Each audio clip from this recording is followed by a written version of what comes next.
Hi, everybody. I'm Ann Anderson, and I'm excited today to have Mike Willenbring with me. He's going to talk about one of Todd and my favorite restaurants in this whole community. What's the name of your restaurant? So we, by default, call it Manger. The name comes from the French word manger, which means to eat. So when we were thinking about, the different names, we wanted something French because we had actually just gone to France. And then, there's so much classical technique that's in French technique, what we do. And so then we knew we were going to focus on wine. And so, we thrown around ideas and came up with Manger, but then we realized that we're in Bayport, Minnesota, and not everyone's probably going to be fluent in French. So we decided just to call it Manger, but then, if anyone calls it Manger, obviously we're not going to correct them. People do call it Manger, then we're like, yes, you understand what we're talking about. Yes. So if we want to sound really sophisticated, like maybe we're coming from Minneapolis or something, we call it Manger.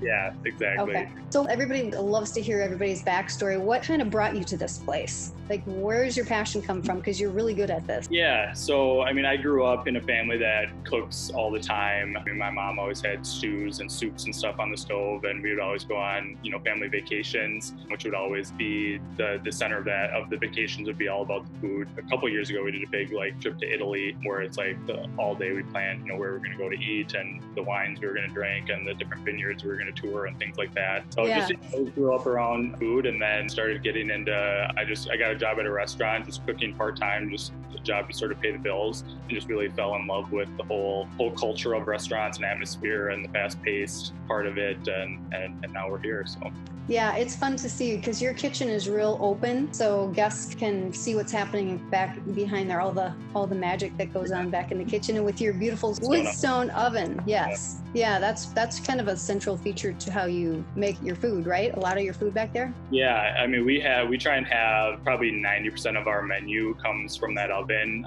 All of our steaks and burgers, when we're doing scallops, we'll do all of those in cast iron pans in the wood stone oven. We're obviously doing pizzas and things like that. We've done baked pastas before. So if there's a component that can be done in the oven, we try and throw it in there. So and everything tastes amazing. And so talk about, where do you source your food? Because that's kind of such a special thing about your restaurant, I think. Yeah, so we try and get stuff, as locally as possible. Outside of the pandemic, we're able to do a lot more of that just because, with the menu that we have now, it's sort of, limited, and just the ebbs and flows of how much food we're going to be going through can be sort of difficult to guess. Yes. And on that topic, so how have you had to adjust? Because you guys are doing a great job. We've come every couple weeks or so to enjoy your food and your wine. We'll talk about your wine too. But how have you had to pivot in this whole environment? Because you're doing a good job of that too. Yeah. So, we're going, we're doing strictly takeout because that's all we're, allowed to do.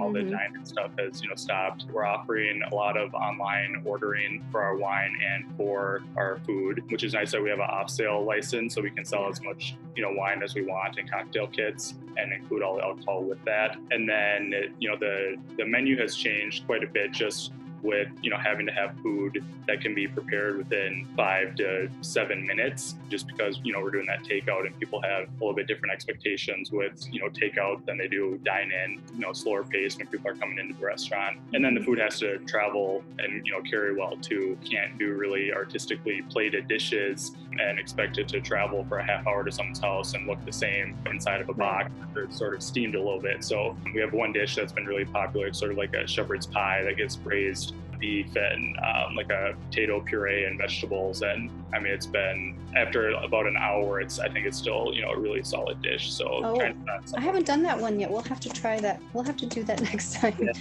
I know we love your hamburger is the best around.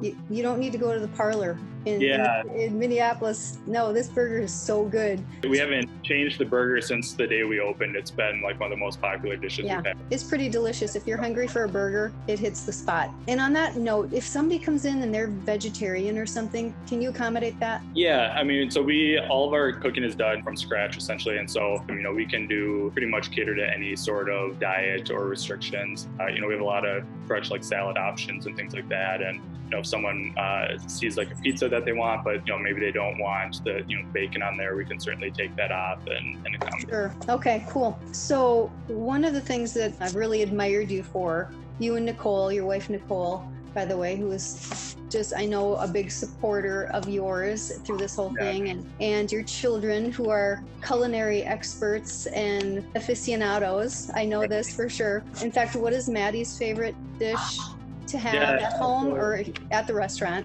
Yeah, so Maddie's, I mean, her tastes are always evolving, but originally went from lamb was her favorite food of all time. So I think for her 3rd birthday, we did like racks of lamb, and she just like devoured it. This last birthday, or when she just turned 4, not too long ago, we did shrimp, or lobster. We did lobster. I thought it was lobster. Yeah, she told me she loved lobster. Yeah, so. The price just keeps going up on everything that she. The bar is pretty high. Yeah, that's right. Okay, so what I wanted to circle back to is what you are doing for the community, because you took the bull by the horns when the pandemic started and kids were at home and did a pretty cool lunch program. Tell us about that. Yeah, so I mean, we saw that a lot of restaurants were offering free meals to families who needed it, but we sort of thought that, there's a lot of people out there who, maybe don't want to have to ask for that free meal and have to go in and say, hey, can I get a free meal? So we were trying to brainstorm ideas of, the best way to get people a meal without, having to, ask, and just, as simple as possible. And so my wife came up with the idea to, put lunches inside of a cooler and just sort of put that outside on our patio. We got a sign printed that said, free box lunches for kids. So, and we figured, with our business being right off of Highway 95, it's really, there's a lot of visibility. And so, and there's also, we have Anderson Elementary School, which is just down the road from us. Right. And they have, I think it was like 17% of their kids that go to that school have either like free or reduced lunches. So we knew that there was a demand that a lot of people, in the community didn't, I don't think necessarily realized. And so we just started doing free big lunches, put them out in the cooler, and families could help themselves to as many as they needed.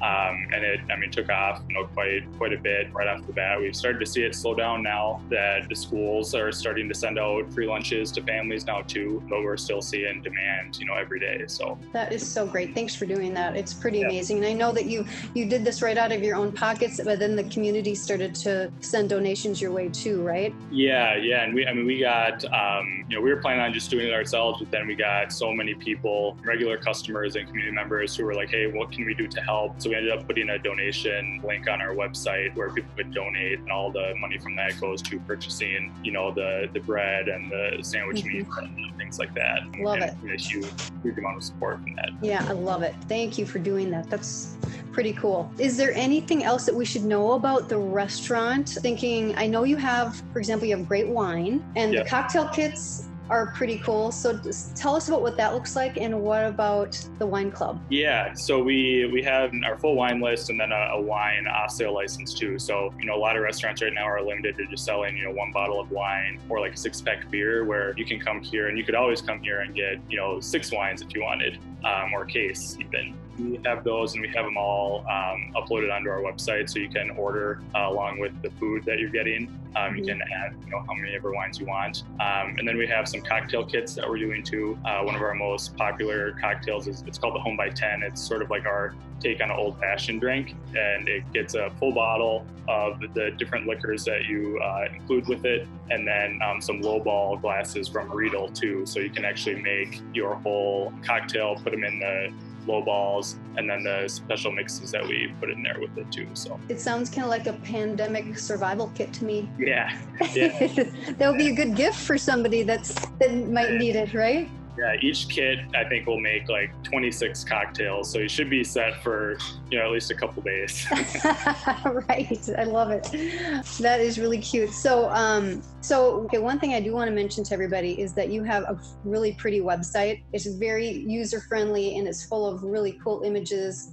It's really easy to read, and plus you are doing a fantastic job on social media. So we'll make sure to include the links so everybody can find you on Instagram and Facebook, because that's where you're kind of posting your specials and things too, right? That are going on, your wine specials and whatever you have. Right. Yeah, we're definitely doing a lot more, online presence, sort of like maintenance now, just making sure that everyone sees what's offered, because people can't come into the restaurant and see, so we got to make sure that it's visible to everybody. Yes, love it. Yep. Okay, cool. Is there anything else that we need to tell people about this restaurant that we haven't already? I don't think so. We look forward to when we can reopen. Yes. Yeah, what do you think that's going to look like, Mike? Do you have any ideas? I know there's no set rules in place for how it's going to look, but what are you thinking? Yeah, so there's, a lot of rumors going around about, what will happen and just what people are going to be comfortable with. And I think it'll be sort of based off of, the restaurant, and the restaurants are going to be the ones who are going to have to sort of police themselves, a little bit. There's obviously going to be rules and guidelines set up by,